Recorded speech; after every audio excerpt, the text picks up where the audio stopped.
Radio tips for today natin about sa ganitong wall. Paano namin na-achieve yung ganitong kaka-smooth at walang kaalon-alon na wall. Lahat yan guys, napansin nyo. Ito, ginamit namin dito si Miglos. Yan. So, kita nyo, walang kaalon-alon. Straight na straight yan. So lahat, even yung kisame namin, wala kayo makikita alon dyan.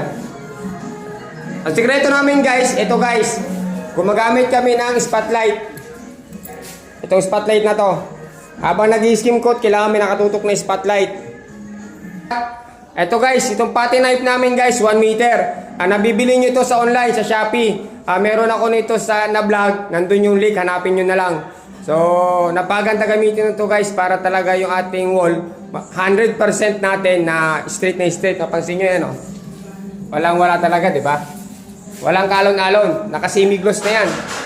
So, yun lang guys, thank you. At pakishare na rin ng ating video. Balang tulong na din po sa aming mga kapwa ko content creator. Salamat sa inyo guys.